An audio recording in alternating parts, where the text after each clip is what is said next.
it's criminal to go into a game with just seven batters and or five bowlers. You have to have that extra option, and that's why the importance of an all-rounder in the T20 game when there is no impact.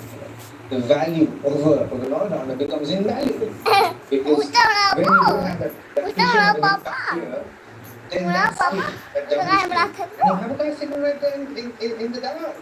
He's waiting for an opportunity. What are you all waiting for? The guy he's been talking about is Ramandeep Singh, and let's hope that he gets a chance or a cap tonight. But South Africa's struggle against spin is something that will concern them as well. Conditions in Centurion seem to be aiding a lot of pace. We've seen high scores at this venue traditionally. Do you think the Indian spinners will find it a little difficult, or will South Africa struggle once more against the spin of Varun and Bishnoi? So I think Varun will be deceptive.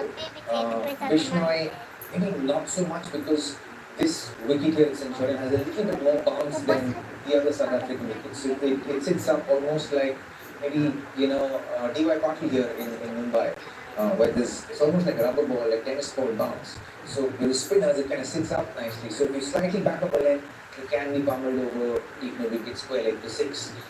So that makes it slightly more challenging for the spinners to be deceptive on this kind of a wicket because you can trust the wicket, you can trust the bounce and play. So I think it's going to be a high scoring game this one. If it is a high scoring game, it's going to be, and of course, a blockbuster of a game and lots of sixes being hit. The last game though didn't have too many sixes. What happened in the last match where India fell short was just after the 16th over, Vinod Yadav made a huge difference in that partnership. India on the other hand, with 19 runs between wickets with just 4. India still managed to get 37 runs batting first. But right after that, in that 16th over, it was an issue. India were not taking singles in the death overs. I'm thinking that is something they want to address. Oh yeah, absolutely. I think it's one of the things with Indian cricket that the number of dot balls, at least with the aggressive nature that they are playing, white ball cricket in, the first option is always to hit the biggest six, and then you kind of fall backwards. So your last option is to take a single, and so people end up taking this dot ball and keeping strike and farming strike. I don't necessarily agree with that, but the importance of dot balls in T20 cricket is premium. You can't the statistical fact that if you play more than 40 dot balls in a T20 game, the chances of you losing are like 80%. So stats also dictate that you need to keep the dot balls to a minimum. You want to keep it anywhere between 20 and 24 dot balls in a game, and that in the last 5-6 overs to have those dot balls is unacceptable. Well, I've heard you, Robbie, and the numbers suggested you brought your own stats to support the case for an extra batter, an extra all-rounder. Should India play Ramandeep? And you obviously said yes, but who makes it? I would say one of the fast bowlers. And then the fast bowlers was played by Ramandeep and Hardik Pandya. And they have the spinners as well. Then they still have 6 bowlers. They have 3 spinners, 3 fast bowlers. They have 6 options. So you're saying Hardik, Arshdeep and Ramandeep are your 3 pacers with your 3 spinners, and that's exactly what India could possibly be doing.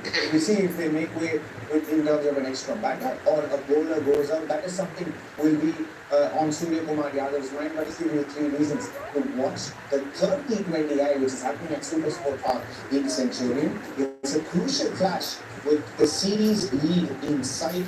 We've got it spin away. Klassen and Miller once again back-to-back in the same over, once in 2 T20 internationals. All-round Coetzee looks to sting India again. Those are the 3 reasons to watch the third T20I. But Varun Chakravarti has been exceptional this series. What makes him this good? Let's take a look.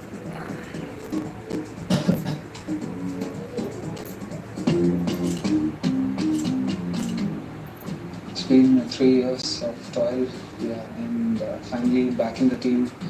It gives me new motivation to do better.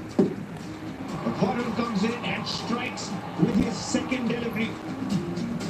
Chakravarti bowling really well. The big Fisher, Henry Klaassen, and he has to walk back. Focusing towards clarity, and that's helping me. Sometimes I think confidence can lead me to a wrong direction and make me believe that I can do something which is impossible.